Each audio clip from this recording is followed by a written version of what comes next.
Hi, everybody. Welcome to Why Eagles Why, our weekly look at the Philadelphia Eagles. Dave Bontempo, Bill Gelman, and Pete Amato with you. You know how we do this show, 4 quarters plus overtime. Please hit like and subscribe to be notified about future videos.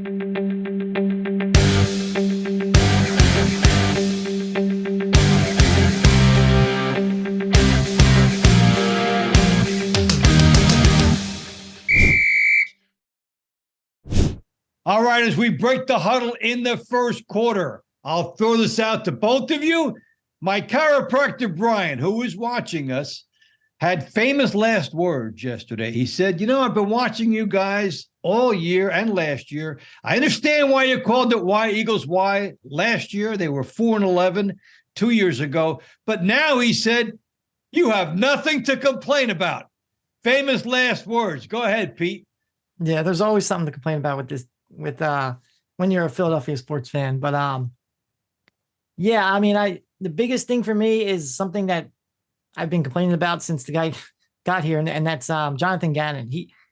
I know the Eagles played sloppy. They didn't help themselves on offense, but he hurt the team badly by not wanting to adjust out of his prevent style defense, his soft style defense, because it was a game of time of possession. That's what the game basically came down to. The time of possession was 40 minutes to 19 minutes. I mean, the Eagles had the ball for 19 minutes in that whole game.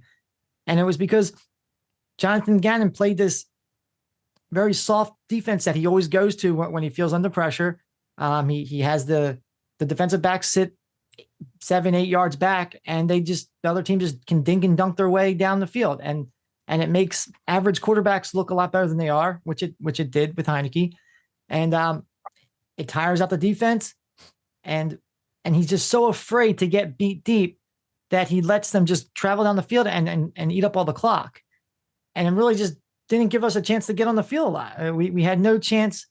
Like I said, we did make mistakes on offense, but we had the ball for 19 minutes on offense. I mean, that's just not enough. You cannot lose that bad in a time of possession battle. And Jonathan Gannon, again and again, he refuses to make adjustments. He refuses to put on added pressure. The cornerbacks cannot stay with these wide receivers if there's no pressure on the quarterback. I don't care how good our defensive backs are. And when they're back 7-8 yards, these wide receivers have 7-8 yards to do whatever they want. They can cut in, they can cut out. And it's just frustrating to me because, yes, he can make a mistake, but he refuses to make adjustments when that's not working. When the offense, when they make adjustments, he just goes back to the whole no big plays, bend but don't break. And that just doesn't work in this league, and you see it again. Bill, what were your takeaways from the Eagles' first loss on Monday night to the Washington Commanders? I think, quite frankly, the Eagles did not live up to the hype this week. They looked like a team that was flat, really both sides of the ball. You can complain on both sides of the ball. I agree 100% with what Pete's saying. And Washington also can't ignore their running game. They ran the ball for 49 times in the game, 49 times for 152 yards and 2 touchdowns. And their kicker was lights out. And the Eagles had turnovers. They had, I think going into the game, they had 3 turnovers through the up until last night's game. They had 4 in last night's game. And granted, the one by Dallas Goedert, that one should have counted because that was a clear, blatant face mask, 15-yard penalty against Washington that was never called. The pass to A.J. Brown was beautiful, absolutely beautiful. And the Washington defender just literally just took it right out of his hands.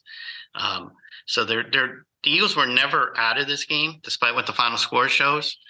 But they just didn't have that drive. I think against Houston, a similar thing. This team clearly is probably the best team in the NFC this year. But they did not look like that team last night. And hopefully this is the wake-up call they needed. And I know, Dave, you and I spoke earlier today, and I said to you, okay, they got the one loss. And quite frankly, going undefeated during a regular season, who cares? It's about winning in the playoffs, winning the Super Bowl. So now we can stop talking about the undefeated season, get back to business, because they still have a very soft schedule coming up. So, this is not the end of the world. It just, it was just bad. I don't think I can pick out one good thing that the Eagles did this week. I keep waiting for them to go ahead in this game. You kept waiting for them to win. Toward some of your points, Pete, on the ball control, Washington ran 51 plays in the first half, and that is a high for any NFL team this entire year.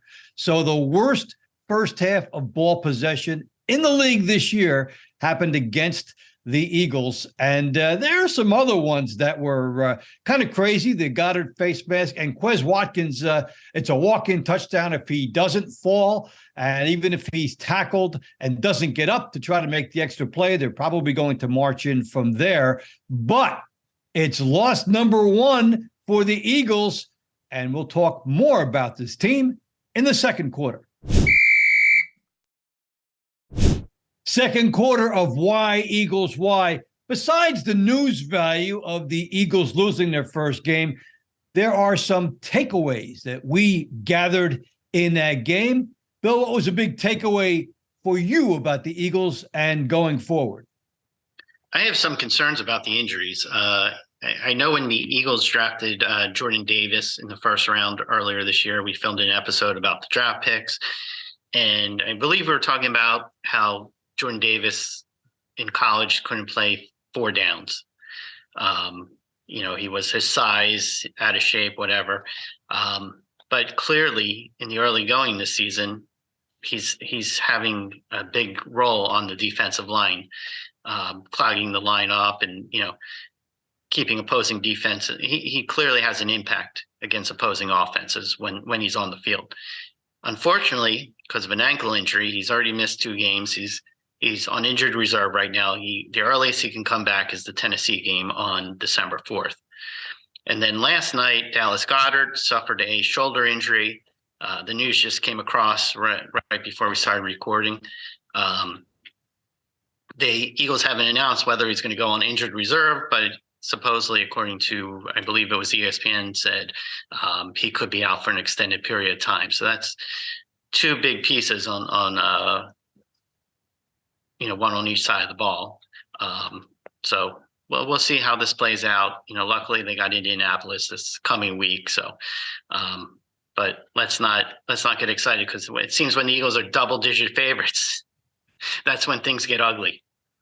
Yeah, well, they were double-digit favorites 3 weeks in a row, and now they opened at 7.5, visiting Indianapolis. So that's a big number for them still. Pete, what about you and the takeaways about this team going forward from what you saw on Monday night? It's actually 6.5 now, so people like the Colts at that, I guess, wow. after that game. Yes, they jumped on that already. Okay. It went down to. Takeaway for me is Miles Sanders still looks really sharp. I mean, I feel like they went away from the run game way too early. I mean, I don't want to say too early. They just didn't run enough. Miles Sanders continues to average. I think he's like at around 5 yards. He averaged 4.5 yards in this game, but he only had 12 attempts. We were being successful at the run. When you have an offensive line like we do, our run game is always going to be impactful, no matter who's back there. But Miles Sanders is making the best of it, and I just don't think they're using him enough. Especially when you see maybe with the long layoff, our receivers or our quarterback is having maybe knocking a bit of the rust off, and they're just not playing as sharp as they usually do. Maybe we should go to the run more. Again, time of possession didn't help with that. When you only have the, let's see, we only threw the ball 26 times, 40 plays on offense in the whole game. I mean, less than that. So I guess you really can't fault them too much, because when we were down most of the game. But yeah, we just need to use him more. I mean, he's been very good this year. And and we just need to stay away from the offensive coordinator needs to stay away from, okay, we're down by a touchdown or we're down by a little bit, panic and just go throw mode, because that's just not how it works. You stick with him, you take advantage of the best offensive line in the game, and you take advantage of having a guy like Miles Sanders back there who's having a career season. They did use him well on one drive. It's the one that got them within 2 points. He was featured extensively as the Eagles closed, and then a touchdown pass to Devontae Smith. And that was my takeaway on this game, as I'd written for you in Eagles.com. Pete, I thought it was a misdirection, a time for Devontae Smith to get some love.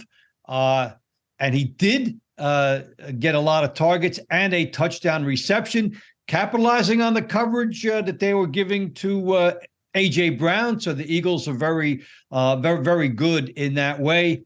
Another thing for people to look at is can both teams score 15 points? That was a good prop at FanDuel this week, which people cashed in on. So, we're talking, Pete, about where can people go to place anything on the Eagles when they're always minus 11. Well, that was one outlet that paid off. So they are a couple of factors about the Eagles, and we're going to come back and take a look around the league in the third quarter. Third quarter of Why Eagles Why, and now we have discussion on Eagles and Cowboys, motivated in part by a Gelman's Gold. I must say, Sunday, there was some really exciting football. So a couple of games went to overtime, and one of them included, as Pete likes to call them, the Dallas Cockroaches. They were leading 28-14 heading into the fourth quarter against a Green Bay team the three of us have pretty much written off this season. And the Gelman's Gold part is the Dallas Cowboys, prior to Sunday, were 195-0 when leading by 14 points or more in the fourth quarter. Oh my God, what happened? They lost to the Green Bay Packers. The Green Bay Packers, who have lost to the Detroit Lions this year, to the Giants, the Jets, and Aaron Rodgers doesn't have his top target. So Aaron Rodgers, maybe he's back. Maybe this was, they're getting the chemistry together. Honestly, I don't care about the Packers till next week when the Eagles play them. I'm just very happy that I could bring that up and Gelman's Gold. I was more excited to share it on Sunday before the Eagles had played, but it's, the way the Eagles performed last night, it took a little thunder because now the NFC East race gets a little tighter, but the Dallas Cockroaches are in third place, not second. Well, and they trailed the Eagles a little bit, and then they figured, well, they had to make up a game, and they're still trailing them by the same amount because they both lost. But now they're going into Minnesota, and the Minnesota Vikings have won 8 games in a row, including an exhilarating and thrilling 33-30 victory over the Buffalo Bills when they had a 1% chance of winning a number of times in the second half of that game. So you have to wonder why they're favored by a point going in against Minnesota. So we'll have to see if they think that that's just Minnesota coming off a high and they won't have anything left against Dallas, or maybe there's something else under the surface. But either way, Cowboys back in the news. And Pete, what do you think happens if the Cowboys lose another game this week? Well, if they lose another game, the Cockroaches are going to do what they do best and scurry back into their homes. But you're going to hear little rumblings of we want Cooper Rush back, right? Cooper Rush should be starting. Cooper Rush was a winner. Dak doesn't have it anymore. Blah, blah, blah. These guys are so quick to jump off their players. It's kind of embarrassing. But obviously, I think we know that Dak is a good quarterback. He's way better than Cooper Rush. But Dallas fans can't can't watch a game being unbiased or without being objective. They have to always look at it as, oh, there's something. They have to always have an excuse, right? And their excuse right now is Dak came in and ruined our team. We had a good chemistry, blah, blah, blah. I think they are going to lose to the Vikings. And it's not going to be because of Dak. It's going to be because they're just not good enough. And we'll have to see. I guarantee the first thing you're going to see when they do lose the Vikings is the Cooper Rush rumblings. And it's going to be hilarious.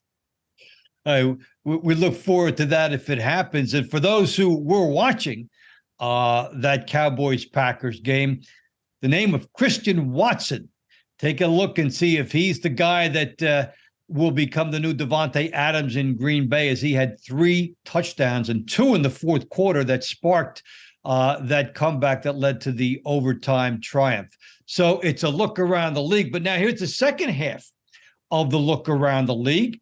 We've got now, all of a sudden, every team is 500 or above. And I'll throw this out to you. Each guy take a team. Now, we've got the Washington Commanders now are giving 3 points to the Houston Texans on the road. And the New York Giants are giving 3 points to the Detroit Lions at home. How do you guys see that game? Bill, I'll throw to you first as you look at those teams. And which one of those 2 games do you think is a little bit more interesting? Honestly, I don't think either game is more interesting because they're going up against Houston is pretty much in the fighting for the number 1 draft pick. They have a couple good pieces in place, but they got a long way to go. So if Washington comes to play like they played against the Eagles, I see that being a win, unless they're too high on the Eagles win and they think more of themselves than they really are. They're not in the race with the Eagles. They just got everything fell their way Monday night. So I see them winning. I see the Giants, Lions also aren't a great team right now. So the Giants, if they keep playing the way they've been playing, that should be a win for them. So I think the bigger picture is these Eagles-Giants games suddenly carry more weight, and you don't even have to. And that second meeting at the end of the season, it's no longer going to be about finishing the season with an undefeated record. It's just, the Eagles went into last night's game not thinking about being undefeated. They were taking one game at a time approach. Well, that didn't work this week. So these next few games, they should be able to win. Tennessee, of the 3 teams, Tennessee on December 4th is the one I'm most concerned about. And sorry, guys, I'm jumping ahead. But all right, yeah. But it's, they should beat Indianapolis. And they should beat Green Bay. I think Green Bay is talented. But they're not the same Green Bay Packers. So we'll see. But it's like I'm more forward thinking than this week. I'm curious to see how the Giants-Lion matchup works out, because the Lions did something very unusual last week too. They were down 2 touchdowns to the Chicago Bears in the fourth quarter, and they go ahead and win the game 31-30, helped by a interception by the Bears, called back for a penalty, and then the Lions get a pick 6. So, Pete, Giants giving 3 to the Lions. That seemed like it's where the line should be for you, or do you see something else there? I think the line is pretty good because they're both scrappy teams. I mean, the Lions, they can score points. They've scored points this season, and the Giants are a very scrappy team because they seem to win, and we don't know how they're winning. They're just kind of pulling these wins out. They're playing smart kind of football. They're hard football, and they're not doing anything great. They're not making Sports Center or anything like that, but they're winning. And those are the kind of teams the Eagles, I feel like, have to be worried about. So like Bill said, these games at the end of the season against the Giants are going to mean something, especially the first one, because the NFC East has a weak schedule, the entire NFC East, not just the Eagles. They all play pretty much the same teams, except I think they have 3 different teams. They played 3 different teams each team, but yeah, I just think the Giants aren't going to go anywhere, and I don't think the Washington's going to go anywhere. There's a weak schedule. NFC has a weak schedule. Neither team's going to go anywhere. So those games at the end of the season against the Giants might come down to the NFC East. I don't think the second one will. I think the Eagles will put them away, especially after they win that first game. But yeah, scrappy teams. Those are the teams that kind of scare me the most when the Eagles play them. Just like they played the Washington Commanders. It was just a team that just hung in there. A lot of stuff went their way. Bad ref calls, several bad calls, bad play, big mistakes, penalties and stuff. But so it's football. You never know what can happen in the NFL when two teams go head to head.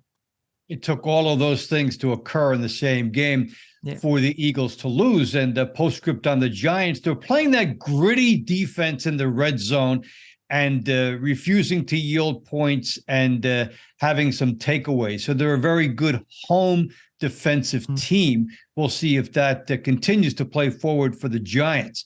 We'll have a further look at the NFL in the fourth quarter. Fourth quarter of Why Eagles Why? Well, there have been shakeups with the Eagles losing, and there's another big shakeup in the AFC East. Guess who's not in first place? The Buffalo Bills have 3 losses. The Miami Dolphins are 7-3. They're in first place for now. So there's a lot of interest in the AFC with that battle, and also one this week. Pete, the Jets are playing the New England Patriots. The Patriots have a 13-game win streak against the Jets. The Jets almost beat them last time. They've got a fiery coach in Robert Saleh. This time the game is in New England. What do you think about this matchup? I think this might be the week where they end that losing streak. I think the Jets are a good young team. I don't see them winning the division. I think the Bills or the Dolphins are going to win the division because I don't think the Jets are ready yet, but they're definitely on their way. I think they're better than the Patriots. They have a more complete team than the Patriots. I think if Zach Wilson just doesn't make a lot of mistakes, they can beat the Patriots. Sometimes he tries to do a little too much. Kind of reminds me of Carson Wentz in that way, when he just kind of needs to manage the game a little bit more and less try to be the superhero and try to throw it into coverage and stuff like that. I think if Zach Wilson just stays keeps the mistakes down low, maybe doesn't throw any picks, maybe, you know what I mean? He can't throw any picks against the Patriots. It's going to be a close game. I think it's going to be a very low scoring game, but I think the Jets can pull it out if they minimize the mistakes and they win the turnover battle. They have been a good road team, stealing wins against the Cleveland Browns, the Pittsburgh Steelers. They beat the Packers, and then they just came off the win over the Bills. Bill, your overview is as you take a look around the AFC East. Well, for one, it's just weird just looking at the AFC East standings these last couple years and seeing the Patriots not in first place. I mean, they've dominated this division for so long. They don't have a losing record. They're 5-4.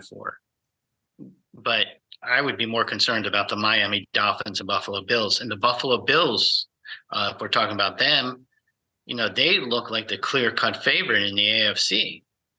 And right now it's looking like Kansas City is that team, not Buffalo. I'm not saying Buffalo's out of it, but Buffalo has, when you lose after having a big lead in front of the Bills Mafia, against a talented Vikings team that's very hot, that's one. You have a Jets team that's finally getting some respect after being the laughingstock of the NFL for so many years I've lost track. And then the Dolphins, they have a good young core that's really playing well together. And, I think it's their division to lose, but, we'll see. And I think the Jets actually have a chance of beating the Patriots this week, which is something I didn't think I would say at the beginning of the season. So we'll see how it all plays out, but it's interesting to watch. And like the NFC East, all 4 teams currently have records. Well, actually, in this case, all four teams have winning records. In the NFC East, Washington is the 5-5 team, and I don't know if you guys have $6 billion, but I think that's the going price for the Commanders right now. Well, if we take up a bit of a collection, we can at least put up $100 between us, and then we'll see if that will get us a little bit more collateral. Very interesting. These matchups in the AFC East are getting great right now. I'm excited to see if the fiery Robert Saleh can do it against the very stoic and dour Bill Belichick. That's to be seen. And we'll have our overtime segment up next. The overtime segment of Why Eagles Why. Our last thoughts on whatever will go in. We're not taking phone calls on this segment right now, but here's mine. The Eagles are now 6.5-point favorites against Indianapolis. I am standing up for the Eagles and taking them. Go ahead, Pete. Yeah, I'm going to take the Eagles too. I think they cover. I think they're going to come in angry. I think they're going to be playing mad. I think they're going to score a lot of points. We'll see without Goddard, but something maybe like the long lines is like 30-13, I'll say. We'll see what happens. And I'll make a Pete's pick prediction this week. I'm going to go with the Jets Patriots game. Like I said, I think the Jets are getting 3 points. I think they're a more complete team. It's in New England, but I think the Jets, I'm going to take the 3 points and take the Jets over the Patriots. I think they do snap that losing streak. All right, Bill. I agree with you guys. I think the Eagles will win this game. Let's say I know the Eagles are going to win this game because they've had two mediocre showings at best these last couple weeks. Actually, and this last Monday was piss poor. The Colts have a guy named Jonathan Taylor. Eagles defense might want to figure out a game plan to stop him and not let him run the ball 49 times. And I think if the result of Monday night's game is a motivation to get back on the track, I don't know what is. And I'm already looking ahead to Thanksgiving Day. You know why? Because the Cowboys and Giants are playing each other in Dallas. So I might, I don't even know who I want to root for in that game. I can't root for the Cowboys because, Pete likes to step on the cockroaches all the time. But, that game could have significant impact on the way this NFC East plays out. So it's just like what I love is you have Saturday, Sunday, Monday night, you have a game in Mexico City between the 49ers and Arizona Cardinals. And then you have a few days and then you have a triple header on Thanksgiving Day. That's it. That's what I call a football feast. Football feast. And as far as the Eagles are concerned, one of the teams chasing them is going to get an L. So that's a win by itself, whether they're playing or not. Hey, it's been great having you all with us, and always a pleasure to be with Bill and Pete. So for Pete Amato and Bill Gelman, this is Dave Bontempo saying so long for Why Eagles Why. Please remember to hit like and subscribe to be notified about future videos, and we'll see you next week.